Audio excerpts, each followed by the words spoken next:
লেপ কাঁথা কম্বল সব মুড়ি দিয়া ঘুমাইছি, আরামের ঘুম। উঠতেছি, উঠবো, মোবাইলে অ্যালার্ম দিছে, বিবি ডাকতেছে অথবা মা ডাকতেছে, এই যে উঠতেছি আর 5 মিনিট, আচ্ছা উঠতেছি। এই উঠতেছি বলে আবার ঘুমাইয়া গেছি ফজর কাজা।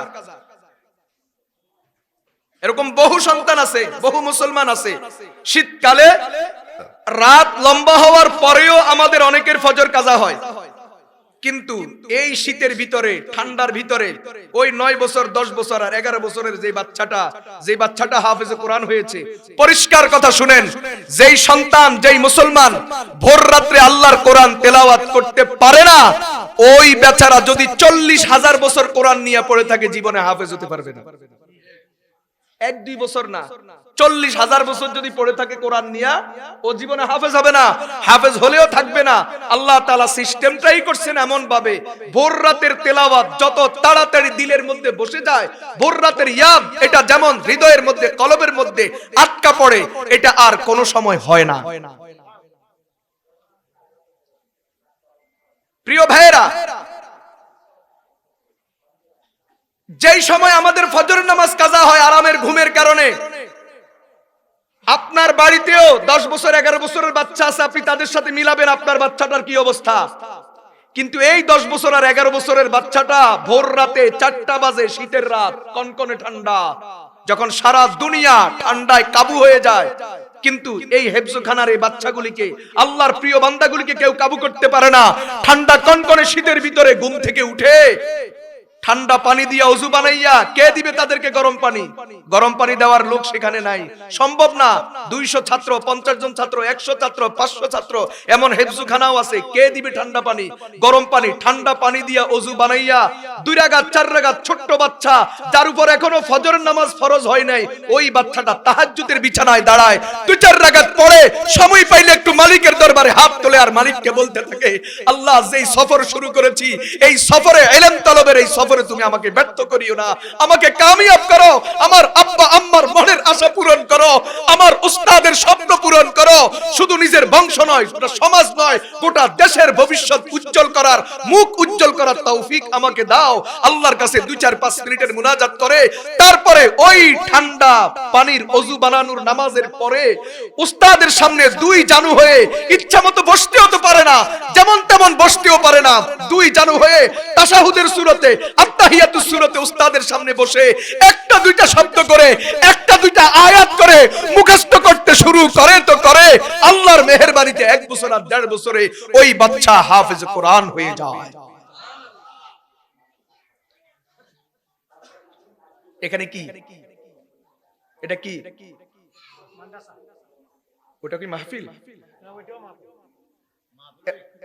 এত কাছে না, মাহফিল হলে ঠিক আছে, চলো। আমি বুঝি কেউ ওষুধ টষুধ বিক্রি করতেছে নাকি, কারণ এখন তো মলম বিক্রেতার অভাব নেই।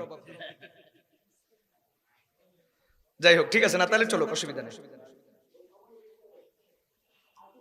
প্রিয় ভাইয়েরা দেখেন, আমি একটা মজার কথা বলি, আমাদের হাড়টা,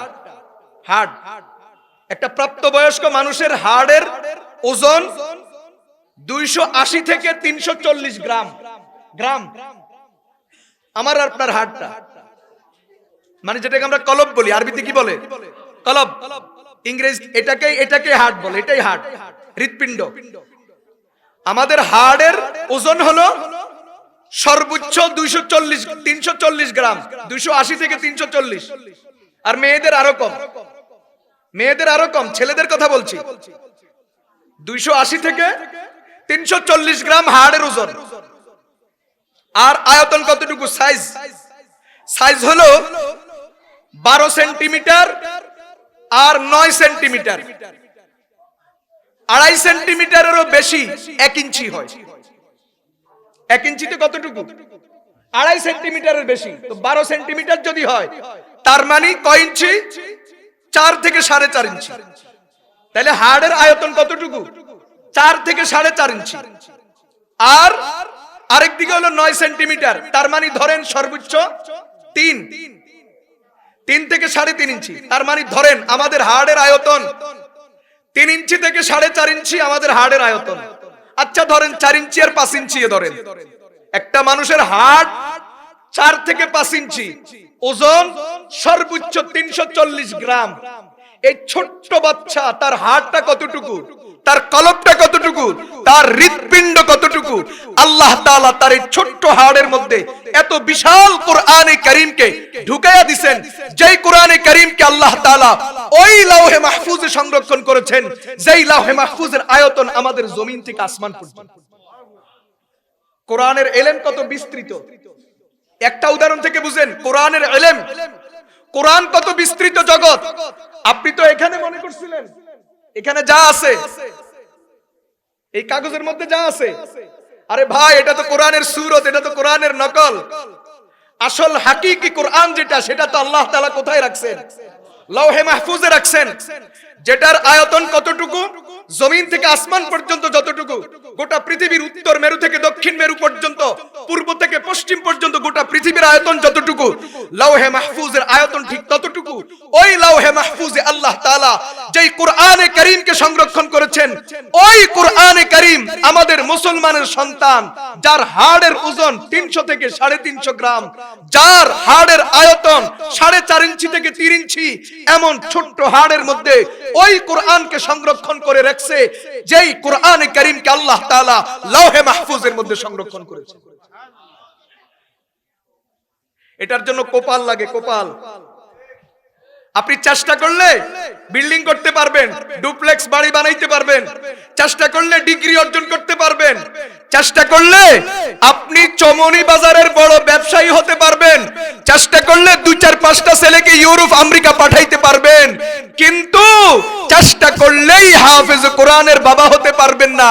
হাফেজ কোরআনের বাবা হওয়ার জন্য ওই কপাল নিয়ে জন্মগ্রহণ করতে হয়। কথা বলে, হাফেজে কোরআনের বাবা হওয়ার জন্য কপাল নিয়ে জন্মাইতে হয়। ডুপ্লেক্স বাড়ির মালিক হওয়ার জন্য কপাল লাগে না, একটু চেষ্টা করলে হয়, 9-6 করলে হয়। বড় নেতা হওয়ার জন্য কপাল লাগে না, একটু 9-6 করলে হয়। নেতার পিছনে তেল মাখলে আর চামচামি করলে হয়, তেলের বোতল পকেটে রাখলেই হয়, বাস নেতার পিছনে তেল মাখবা, তুমিও একদিন নেতা হইবা। টাকাওয়ালা হওয়া যায়, বাড়িওয়ালা হওয়া যায়, বড় ব্যবসায়ী হওয়া যায়, বড় শিল্পপতি হওয়া যায়, কিন্তু চাইলেই তুমি হাফেজ হতে পারবে না, হাফেজ কোরআনের বাবা হতে পারবে না। বরং তুমি হাফেজ হও অথবা তোমার সন্তান হাফেজ হোক, তুমি হাফেজ কোরআনের বাবা হইবা, সেটার জন্য ওই কপালটা নিয়ে তোমাকে জন্মগ্রহণ করতে হবে। আল্লাহ তাআলা এটা সবার ভাগ্যে রাখেন না। পৃথিবীর শ্রেষ্ঠ সম্মান, পৃথিবীর শ্রেষ্ঠ দৌলত, পৃথিবীর শ্রেষ্ঠ সম্পদ আল্লাহর কোরআনকে নিজের কলবের মধ্যে জায়গা দিতে পারা। আব্দুল্লাহ ইবনে আব্বাস রাদিয়াল্লাহু তাআলা আনহুমা রাইসুল মুফাসসিরিন, তিনি বলছেন, যদি জমিনে কোনো হাফেজে কোরআনকে দেখো তো বুঝবা এটা মানুষের বাচ্চা না, এটা হাফেজে কোরআন না, বরং এটা জিন্দা লাওহে মাহফুজ, ওখান থেকে এখানে নেমে বিচরণ করতেছে। আল্লাহ তাআলা আমাদেরকে সত্যিকার অর্থে এদের কদর বুঝার তৌফিক দান করুন। প্রিয় ভাইয়েরা, সুলাইমান আলাইহিস সালাম থেকে কথা আসছে, আল্লাহ তাআলা মাত্র 13 বছর বয়সে তাকে নবুয়ত দিলেন, মাত্র 13 বছর বয়সে তাকে বাদশাহী দিলেন। কি বুঝলেন? হ্যাঁ, তাও বাদশাহী, গোটা পৃথিবীর বাদশাহী, একটা গ্রামের না, একটা দেশের না, একটা অঞ্চলের না, গোটা পৃথিবীর বাদশাহী আল্লাহ তাআলা হযরত সুলাইমান আলাইহিস সালামকে দান করেছেন। বাদশাহীটা কেমন ছিল? শুধু মানুষের উপরে না, বরং অন্যান্য মাখলুকের উপরেও তার বাদশাহী ছিল। বিশেষ করে আমি 2টা উদাহরণ পেশ করি। আল্লাহর মাখলুকের মধ্যে সবচেয়ে দুষ্ট জাতির নাম হলো জিন। সবচেয়ে দুষ্ট কারা? আল্লাহ তাআলা সুলাইমান আলাইহিস সালামকে জিনের উপরে বাদশাহী দিয়ে দিয়েছেন। একটা হাদিস শোনাই সহিহ মুসলিম শরীফ থেকে। রাসূল করিম সাল্লাল্লাহু আলাইহি ওয়াসাল্লাম দাঁড়াইছেন রাতের বেলা তাহাজ্জুদ পড়ার জন্য।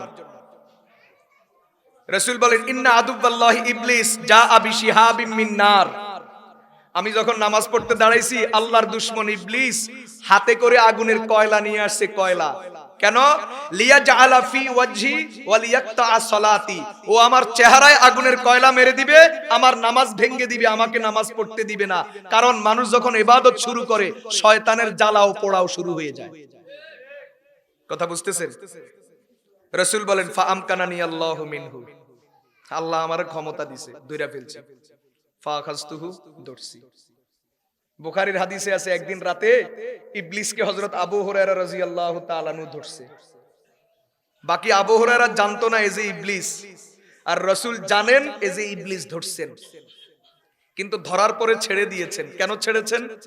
রাসূল নিজে বলতেছেন, ওয়ালাউলা দাওয়াতু আখি সুলাইমান লা আসবাহা মূসা কান ইয়ালআবু বিহি গিলমানু আহলিল মদিনা।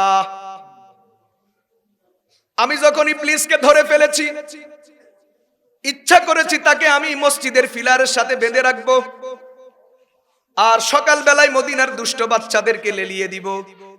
মদিনার দুষ্ট ছেলেরা তার পিছনে দিয়া মুখে দিয়া বাঁশ ঢুকাইয়া তার মাথার উপরে উঠা লাফালাফি করবে, নাচাইবে।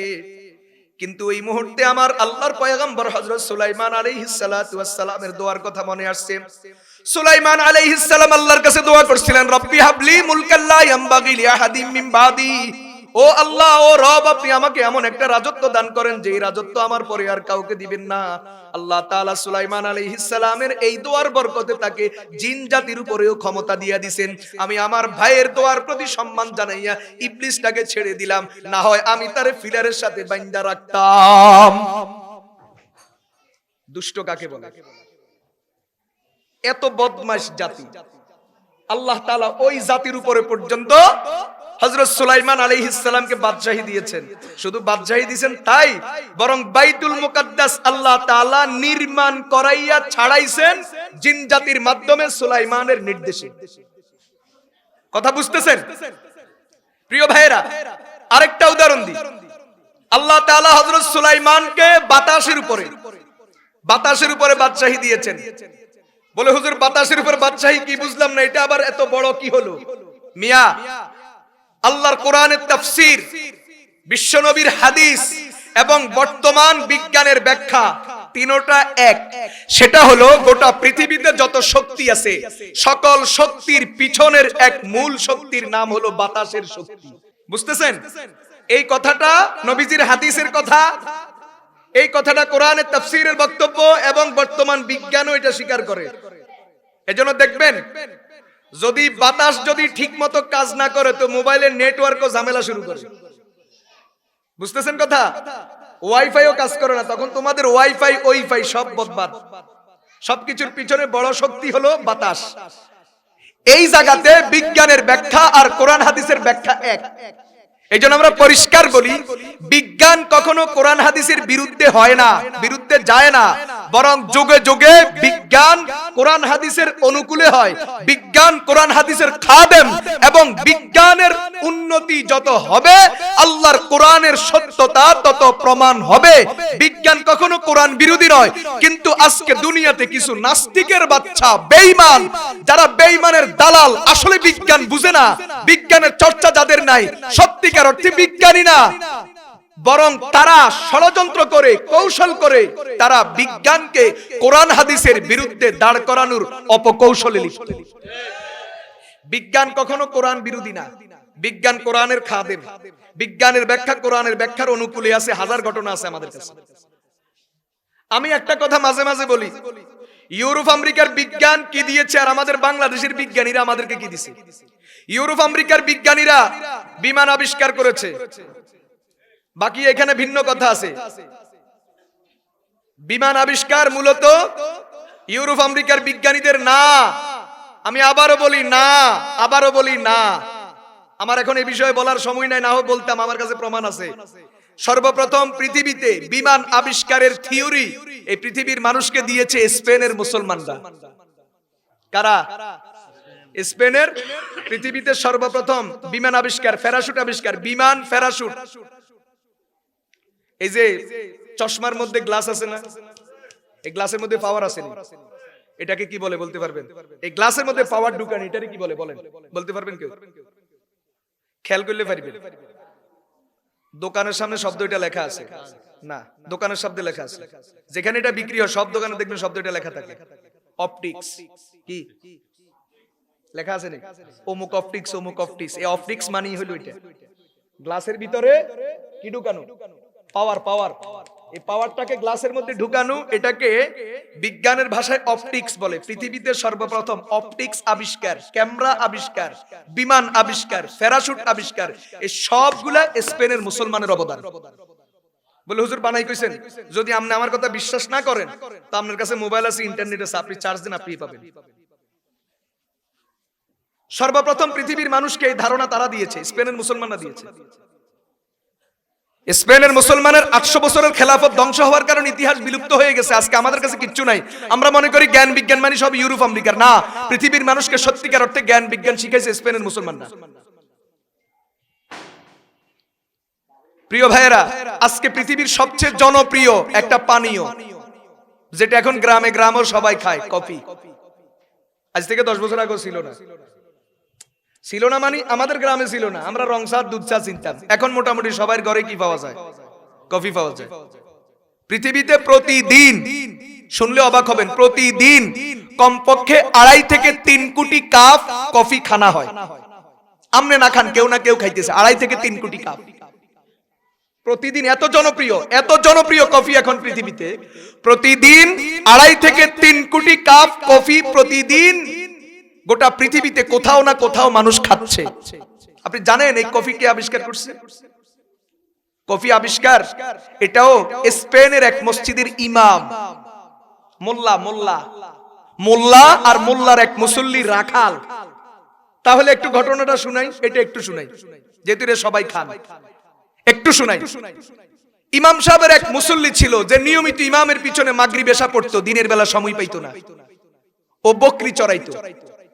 তো একদিন ইমামের কাছে আয়েশা বলতেছে, হুজুর আমার বকরিগুলারে চড়াইতে চড়াইতে এমন এক জায়গাতে নিছি, যেই জায়গাতে যাওয়ার পরে তারা কি একটা গাছের পাতা খাইছে।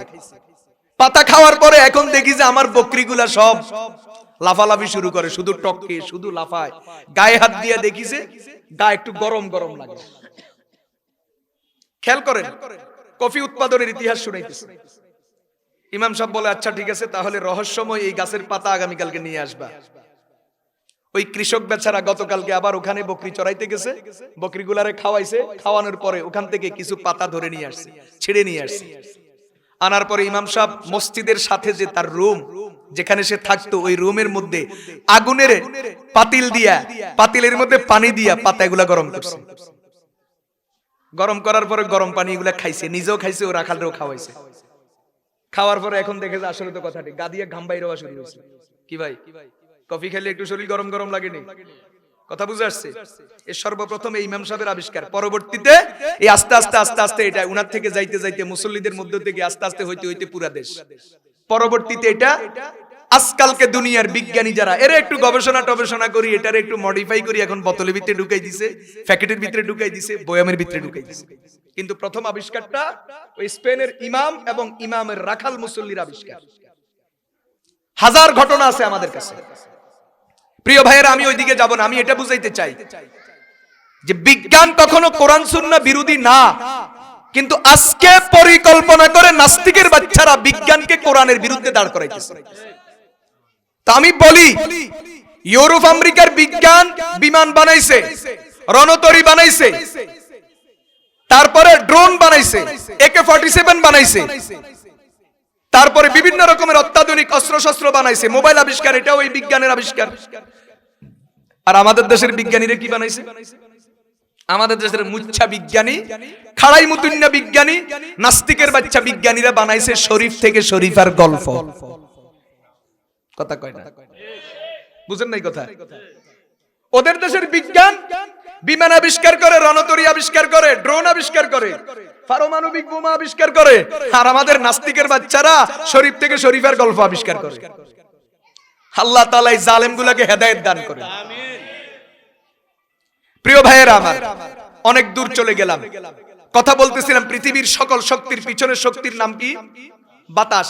আল্লাহ তাআলা হযরত সুলাইমান আলাইহিস সালাতু ওয়াস সালামকে বাতাসটা পর্যন্ত অনুগত করে দিয়েছেন। বাতাস হযরত সুলাইমান পয়গম্বরের নির্দেশ পালন করে। এটা বোঝার জন্য একটা উদাহরণ দিই। কোরআনে কারীমে আছে, আল্লাহ তাআলা নিজে বলছেন, ওয়ালি সুলাইমান আর-রিহা গুদুবুহা শাহরুন ওয়া রাওয়াহুহা শাহরুন। আল্লাহ তাআলা বলেন, আমি সুলাইমানের জন্য বাতাসকে অনুগত করে দিয়েছি। সুলাইমানের নির্দেশে বাতাস সকাল বেলায় 1 মাসের রাস্তা, সন্ধ্যা বেলায় 1 মাসের রাস্তা অতিক্রম করে। 1 মাসের রাস্তা মানে কি?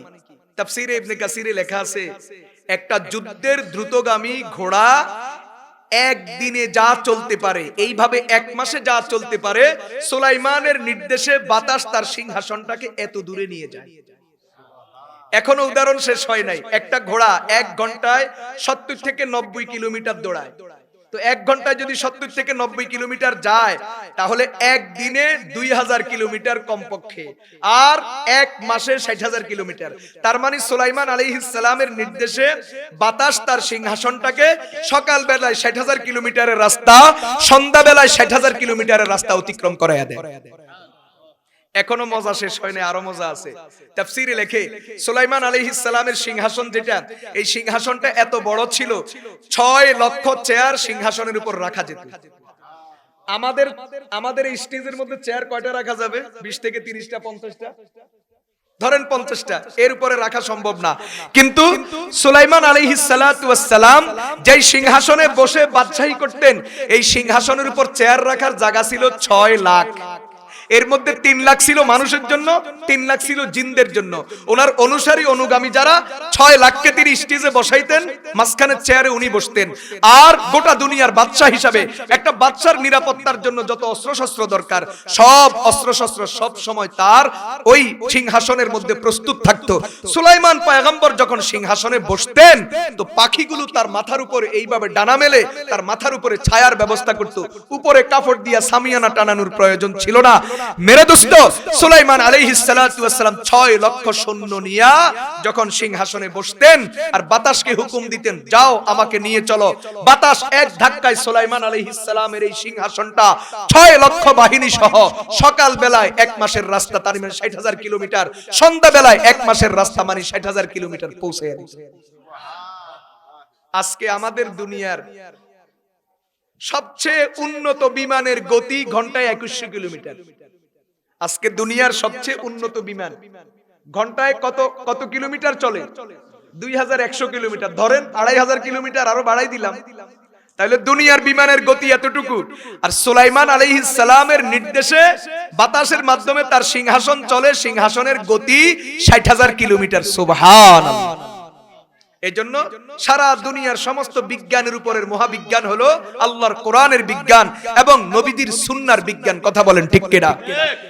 প্রিয় ভাইরা, এখানে একটা মজার কথা বলা দরকার, যেটা আমাদের এখানে একটা কথা বলি, জুলুমের কথা যেহেতু আসছে বলি।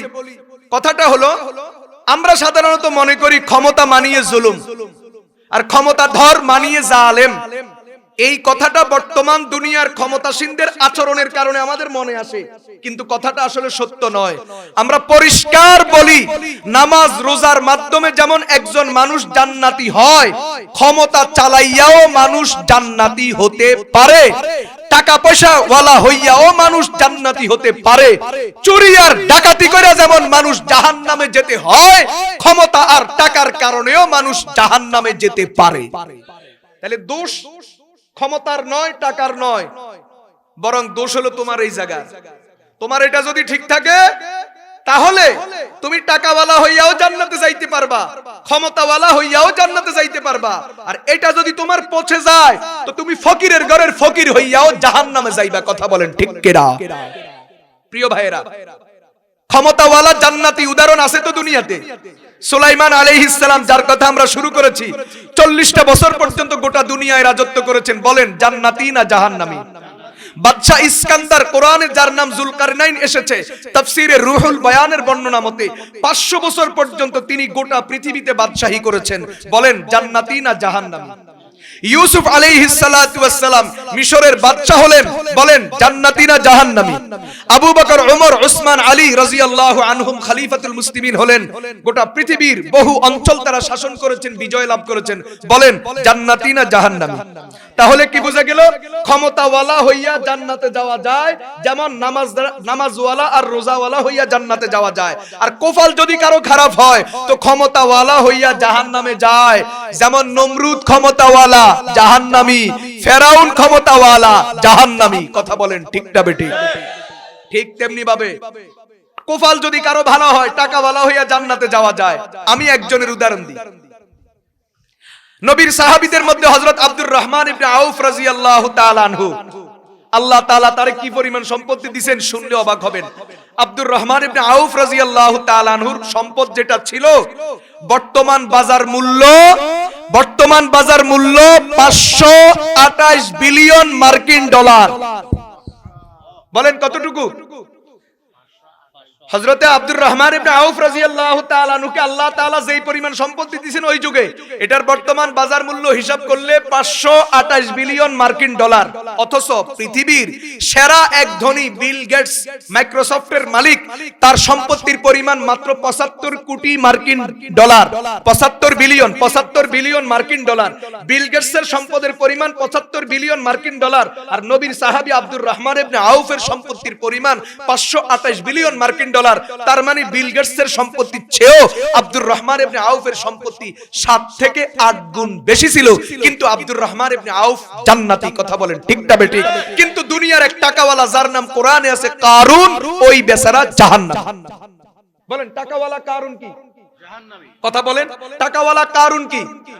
জাহান্নামী। আর আর টাকাওয়ালা আব্দুর রহমান ইবনে আউফ জান্নাতি। তাও জান্নাতি মানে কি সবার সিরিয়ালে পড়ে?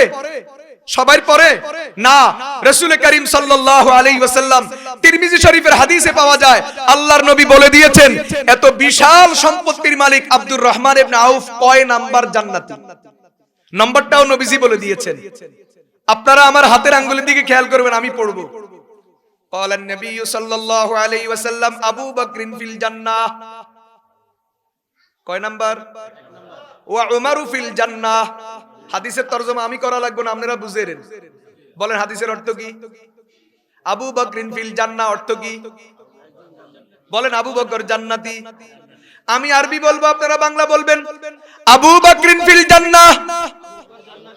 সবাই বলেন। নামগুলা পড়লে গুনাহ হইব। বলেন না কেন? আবু বকরিন ফিল জান্নাহ ওয়া উমারু ফিল জান্নাহ ওয়া উসমানু ফিল জান্নাহ ওয়া আলিয়ুন ফিল জান্নাহ ওয়া তালহাতু ফিল জান্নাহ ওয়া যুবাইর ফিল জান্নাহ ওয়া আব্দুর রহমান ইবনু আউফিন ফিল জান্নাহ। কয় নাম্বার? বলেন কয় নাম্বার?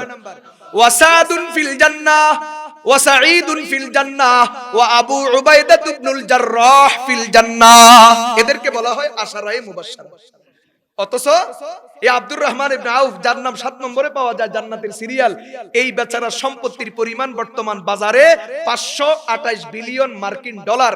এত বড় টাকার মালিক জান্নাতি, আর ফোড়া কোফাইল্লা কারুন্না ওই বেচারা জাহান্নামী। তাহলে বোঝা গেল টাকা দিয়া জান্নাত কিনা যায়, আবার টাকা দিয়া জাহান্নামও কিনা যায়। ক্ষমতা দিয়া জান্নাত কিনা যায়, ক্ষমতা দিয়া জাহান্নাম কিনা যায়। কুফাল যার ভালো, ক্ষমতাওয়ালা হইয়াও জান্নাতি, টাকাওয়ালা হইয়াও জান্নাতি। কুফাল যার পোড়া গেল, ক্ষমতাওয়ালা হইয়া জাহান্নামী, টাকাওয়ালা হইয়া জাহান্নামী। কথা বলে ঠিক না বেঠিক? আমরা দোয়া করি, আমাদেরকে সবাই পর মনে করে, আমরা কারোর পর মনে করি না। আমাদেরকে কতজনে গালি দেয়, আগেও দিত, অন দেয়, বাকি আগে প্রকাশ্যে দিত, এখন চুরি করি করি দেয়। আসেনি?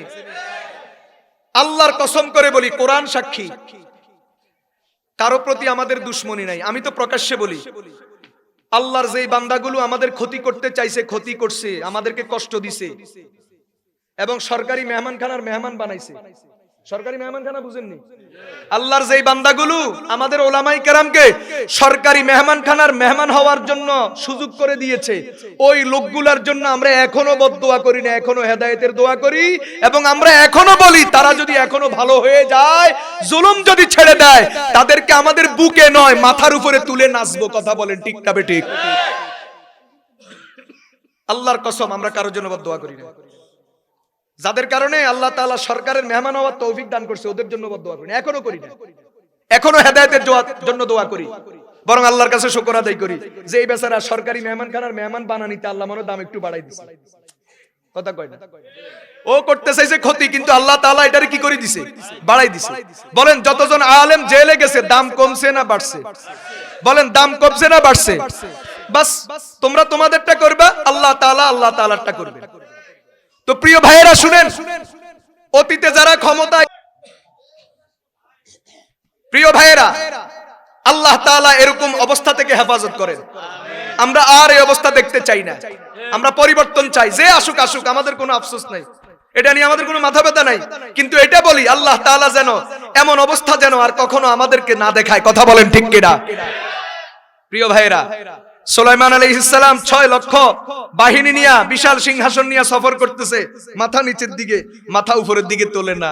আর আমাদের দেশে আমি বলি, খেয়াল করে শুনেন, ত্রাণের টিন সোর, গম সোর, বন্যার রিলিফ সোর, রাস্তার কাম সোর, স্কুলের বাজেট সোর, সোরার ঘরে সোরা ফকিন্নির ফোলা।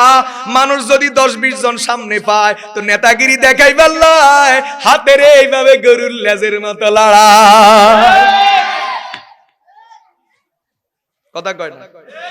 আর সুলাইমান আলাইহিস সালাম 6 লক্ষ প্রটোকল নিয়া 6 লক্ষ বাহিনী নিয়া যাইতেছে মাথা নিচের দিকে।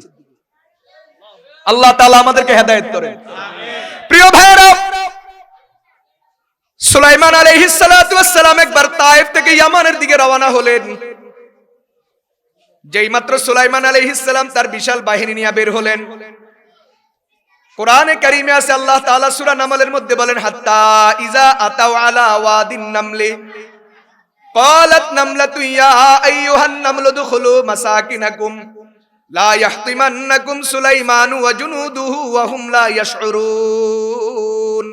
সুলাইমান আলাইহিস সালাতু ওয়াস সালাম যেই মাত্র তার বাহিনী নিয়ে রওনা হলেন, তাফসীরের মধ্যে লেখে, পিঁপড়া তার সকল অনুসারী সহযোগীদেরকে বলতেছে, ও আমার পিঁপড়ার দল, পিঁপড়ার বাহিনী, তাড়াতাড়ি গর্তের মধ্যে ঢুকে পড়ো, সুলাইমান আলাইহিস সালাতু ওয়াস সালাম আসতেছে, না হয় তোমরা সবাই তার পায়ের নিচে পড়ে মরবা। দেখছেন নি কি আজব ব্যাপার, কি আজব ব্যাপার। পিঁপড়া তার জাতিকে বাঁচানোর জন্য ফিকির করতেছে যে তাড়াতাড়ি গর্তে ঢুকে পড়ো, না হয় সুলাইমানের বাহিনী সবগুলারে মারবে। এই জন্য সবাই গর্তের মধ্যে ঢুকে গেছে। আর আল্লাহ তাআলা এটাকে কোরআনে কারীমের আয়াত বানাইয়া নাজিল করে দিছে। তাইলে বোঝা গেল জীবন বাঁচানো এটার দাম কত বেশি, অথচ এটা প্রাণী, পিঁপড়া। একটা হাদিস শুনাই, মজা পাইবেন। মুসা আলাইহিস সালামকে একদিন পিঁপড়া কামড় দিয়েছে, মুসলিম শরীফে হাদিস। কে কামড়াইছে? তুমি খুব মেজাজি মানুষ ছিলেন, সারাদিন সফর, সারাদিনের ক্লান্তি, এখন একটু শুইতে আসছি, দিল পিঁপড়া কানের নিচে দিয়ে কামড়। তো সেনাপ্রধানরে হুকুম দিয়েছে, তাড়াতাড়ি আমার বিছনা সরা আর এই এলাকাটারে আগুন দিয়া জ্বালাইয়া দে। পুরা পিঁপড়ার ছাক আগুন দিয়া কি, মুসলিম শরীফের হাদিস। জ্বালানো মাত্রই ফাআওহাল্লাহু ইলাইহি, আল্লাহ তাআলা হযরত সুলাইমান আলাইহিস সালামের কাছে ওহী পাঠাই দিয়েছে, নির্দেশ পাঠাইয়া বলতেছে, ফাহাল্লা নামলাতান ওয়াহিদা, মুসা মেজাজ এত গরম কা, মারতা একটারে, মারতা কামড় দিছে একটাই, তুমি সবগুলোরে মারি শেষ করছো। তার মানে আল্লাহ তাআলা মুসা আলাইহিস সালামের নবুয়ত লই টান মারছে। কি লই টান মারছে? কি মারার অপরাধে? তো পিঁপড়া মারার অপরাধে নবীর নবুয়ত যায় যায় অবস্থা, আর আপনি মানুষ মারিবেন, আপনি সেয়াত থাকবো, এটা কেমনে মনে করেন? এই কথাটা বুঝেন তাহলে। হ্যাঁ, একটা হাদিস শুনাই, হাদিস না, এটা ইতিহাস। ওমর রাদিয়াল্লাহু তাআলা আনহু যখন মুসলিম বিশ্বের খলিফা, আহারে ক্ষমতা, এখনকার ক্ষমতা আর তখনকার ক্ষমতায় কত বেশ কম। ওমর রাদিয়াল্লাহু তাআলা আনহু যখন মুসলিম বিশ্বের খলিফা, তো হযরত ওমর মসজিদে নববীতে দাঁড়াইয়া জনগণের সামনে বলতেছে, ওয়াল্লাহি লাউ আন্না জামালান হালাকা যায়াআন বিশাত্তিল ফুরাত লা আখাফু আন ইয়াসআলানি আল্লাহু আনহু ইয়াওমাল কিয়ামাহ। ওমর বলেন, ও দুনিয়ার মুসলমান, তোমরা সাক্ষী থাকো, যদি আমি ওমর ক্ষমতায় থাকাকালীন যদি ইরাকের ফোরাত নদীর তীরে একটা উট যদি পানির পিপাসায় মারা যায়, তাহলে আমার ভয় লাগে আল্লাহ তাআলা কিয়ামতের দিন আমাকে এটার জন্য ধরবে। কিরে ওমর, তুই ক্ষমতায় ছিলি, ফোরাত নদীর তীরে উট কেন পানির পিপাসায় মরছে, জবাব দে। ওমর বলে, বকরি মরলে আমি জবাব দেওয়া লাগবে, উট মরলে আমি জবাব দেওয়া লাগবে, আর তোমার ক্ষমতা হাজার হাজার মায়ের কোল খালি করিবা, তোমার কোনো চিন্তা নাই। এটা কি হতে পারে? সম্ভব? এজন্য আল্লাহর কাম আল্লাহ সারাবে। বলেন আল্লাহর কাম। এই যে ধরেন বাশার আল আসাদ 5,80,000 মানুষের মারছে এই কয় বছরে, 24 বছর ক্ষমতায় থাকাকালীন 5,80,000 সিরিয়ার নিরপরাধ মুসলমানকে হত্যা করেছে। তো আল্লাহ তাআলা তারে ছাড়ছে না দেশ ছাড়া করছে? বাস এটাই করে। আপনি বলবেন হুজুর তো লাভ কি হয়েছে?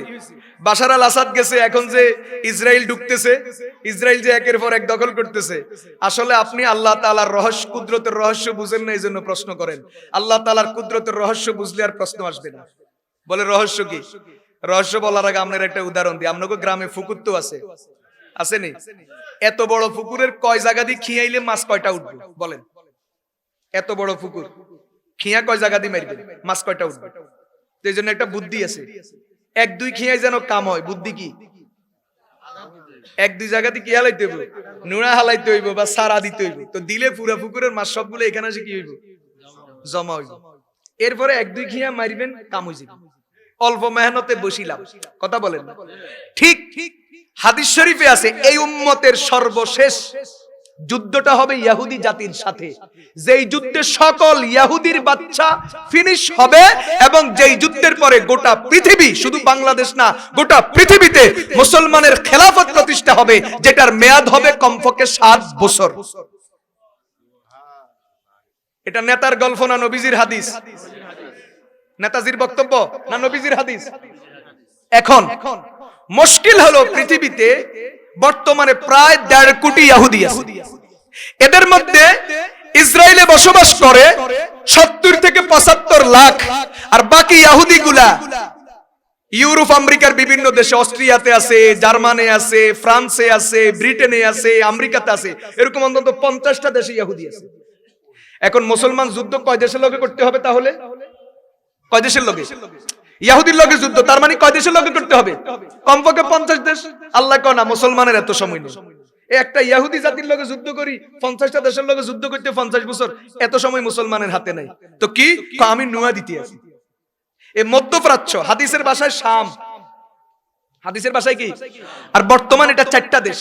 মূল দেশ একটা ছিল, হাদিসের ভাষায় শাম ছিল, বর্তমানের দেশ 4টা: লেবানন, জর্দান, সিরিয়া, ফিলিস্তিন।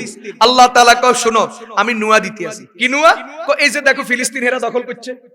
ছিল স্বাধীন সার্বভৌম ফিলিস্তিন রাষ্ট্র, মুসলমানের দেশ, কিন্তু তারা জোর করে কিচ্ছে দখল করছে।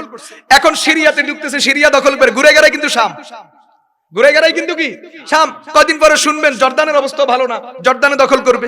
কদিন পরে শুনবেন তারা লেবানন দখল করতেছে। কত ঘুরাই গাড়াই ওই দখল করতে করতে শাম। এই দখল যখন তাদের পুরা দমে শুরু হবে, তখন গোটা দুনিয়ার ইহুদিরা আর 50টা দেশে ছড়ায়া ছিটায়া থাকবে না, দখলের লোভে সবগুলো এই জায়গাতে আসবে।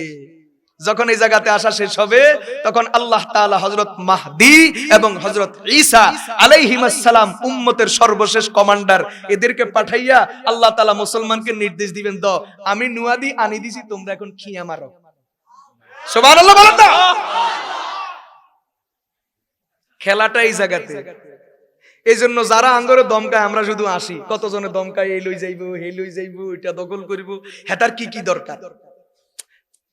হেতার কি কি দরকার মানে কি কি লই যাইবো, কি কি দখল করিব? আমরা ফাঁসি বেড়া, তুই কিয়া কিয়া দখল করবি। আর আমাদেরকে আমাদের নবী পবিত্র হাদিসের মাধ্যমে জানায়া দিছে, মিয়া 1টা-2টা অঞ্চল নয়, 1টা-2টা জেলা আর বিভাগ নয়, বরং গোটা পৃথিবী এই মুসলমান খেলাফত প্রতিষ্ঠা করবে। কথা বলেন ঠিক না বেঠিক?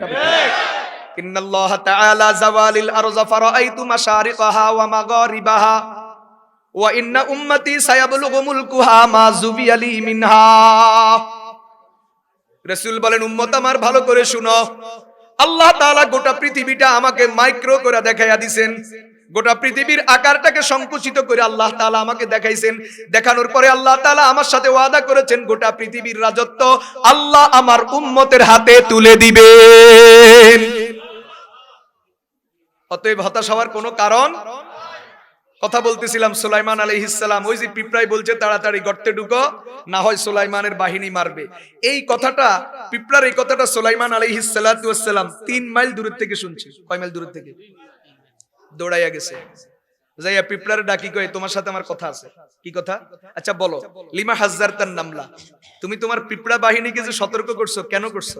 আতাখাফু যুলমি আমা আলিমতা আন্নী নাবিয়্যুন আদলুন, তুমি কি মনে করো আমি জালেম? আর নবী তো কখনো জালেম হতে পারে না। তো তুমি কেন বললা যে সুলাইমানের বাহিনী আসতেছে তাড়াতাড়ি গর্তে ঢুকো না হয় মারবে? তো মারা তো জুলুম। পিঁপড়ায়ও বুঝে মারা কি, বলেন না, পিঁপড়ায়ও বুঝে মারণটা জুলুম। আর আমরা মানুষের বাচ্চা হইয়া বুঝি না। ক্ষমতার লোভ আর টাকার লোভ আমাদের ভিতরে এমন ঢুকা ঢুকছে। প্রিয় ভাইয়েরা, তখন সুলাইমান পয়গম্বর এই কথা বলার পরে পিঁপড়া বলতেছে আমা সামিআতা কাউলি ওয়া হুম লা ইয়াশউরুন। আপনি জুলুম কই দেখলেন? আমি তো বলেই দিয়েছি সুলাইমানের বাহিনী তোমাদেরকে মারবে, ইচ্ছা করে নয়, বেখেয়ালে। কারণ তোমরা ছোট্ট প্রাণী, রাস্তা দিয়া চলবা, ওরা তো ঘোড়া দৌড়াইয়া যাবে, সিংহাসন হাঁকাইয়া যাবে, তোমাদেরকে দেখবে না। তোমাদেরকে কি করবে না? দেখবে না। বেখেয়ালে তোমরা পায়ের নিচে পড়বা, মারা যাইবা। তো এটা জুলুম কোথায়? আমি তো আপনাকে জালেম বলি নাই। দেখছেন, দেখছেন সুলাইমান আলাইহিস সালাম জালেম, জালেম হওয়া, জালেম ট্যাগ লাগানো, জালেমের তকমা গায়ে লাগা, এটাকে এত ভয় পায়। পিঁপড়াকে বলতেছে তুই আমারে জালেম কেন বললি? আমি তো নবী, নবী তো কখনো জালেম হয় না। সুবহানাল্লাহ বলেন না। এরপরে পিঁপড়া আসল কথা বলতেছে, সুলাইমান আসলে আমার উদ্দেশ্য আরেকটা। আমি আপনার পিঁপড়া বাহিনীকে মৌতের ভয় দেখাইয়া গর্তের ভিতরে ঢুকাইছি। আসলে আমার উদ্দেশ্য হলো আপনি যখন এখান দিয়া বিশাল সিংহাসন নিয়ে যাবেন, আপনার এই শান শওকত, আপনার এই জৌলুস দেখলে পিঁপড়া বাহিনীর দুইটা সমস্যা হবে। এক নাম্বার, তাদের মধ্যে লোভ কাজ করবে। আরেকজনের টাকা দেখলে নিজেরও মনে চায়, আরেকজনের বিল্ডিং দেখলে নিজেরও মনে চায়, আরেক নেতা দেখলে নিজেরও নেতা হইতে মনে চায়। কথা কয় না? ঠিক আপনাকে দেখলে আমার পিঁপড়া বাহিনীর মধ্যে লোভ জাগবে। এজন্য আমি তাদেরকে গর্তে ঢুকতে বলছি যেন তারা আপনার ক্ষমতা দেখতে না পায়। দুই নাম্বার, ওরা যখন আপনাকে দেখবে সবাই আপনার দিকে অবাক হয়ে আশ্চর্য হয়ে তাকায়া থাকবে।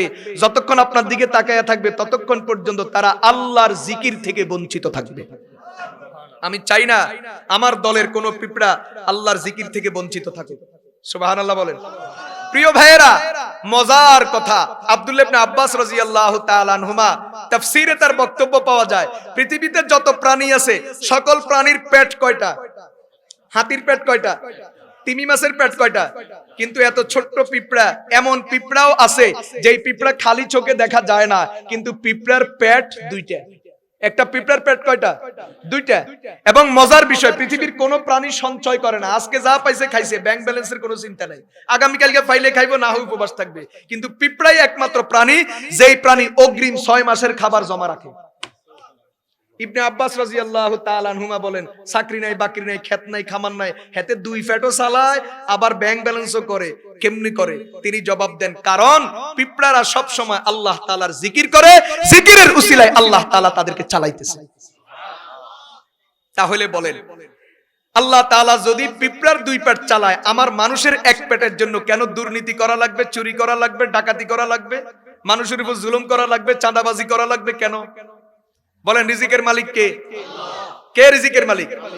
এজন্য নবী করিম সাল্লাল্লাহু আলাইহি ওয়াসাল্লাম ইরশাদ করেন, ও আমার উম্মত, আকসির মিন কাউলি লা হাওলা ওয়ালা কুওয়াতা ইল্লা বিল্লাহ, বেশি বেশি লা হাওলা ওয়ালা কুওয়াতা ইল্লা বিল্লাহর আমল করো। এই দোয়াটা 3 ভাবে করা যায়, 3 ভাবে পড়া যায়। এই জিকিরটা 3 ভাবে করা যায়। একটা হলো লা হাওলা ওয়ালা কুওয়াতা ইল্লা বিল্লাহ, আরেকটা হলো লা হাওলা ওয়ালা কুওয়াতা ইল্লা বিল্লাহিল আলিয়্যিল আযীম। আরেকভাবে পড়া যায় লা হাওলা ওয়ালা কুওয়াতা ইল্লা বিল্লাহ, লা মালজা ওয়ালা মানজা মিনাল্লাহি ইল্লা ইলাইহি। যেমনেই বলেন, যেই ব্যক্তি বেশি বেশি লা হাওলা ওয়ালা কুওয়াতা ইল্লা বিল্লাহ বলবে, নবীজির হাদিস, ইল্লা কাশাফাল্লাহু লাহু 70 বাবাম মিনাদ দুররি আদনাহাল ফাকরু, আল্লাহ তাআলা তার 70টা মুসিবত দূর করবেন, তার মধ্যে একটা হলো তার জীবনে কখনো রিজিকের অভাব হবে না। রিজিকের অভাব। তাহলে যেই জিকিরের কারণে পিঁপড়ার রিজিকের সমাধান, যেই জিকিরের কারণে সকল জীব জানোয়ারের রিজিকের সমাধান, ঠিক ওই জিকির যদি মানুষের মধ্যে অব্যাহত থাকে তো আল্লাহ তাআলা মানুষকেও রিজিকের অভাবে ভোগাবেন না, বরং দুনিয়াতে যাই করুক না কেন আল্লাহ তাআলা বরকত দিয়ে দিবেন। ঠিক না বেঠিক?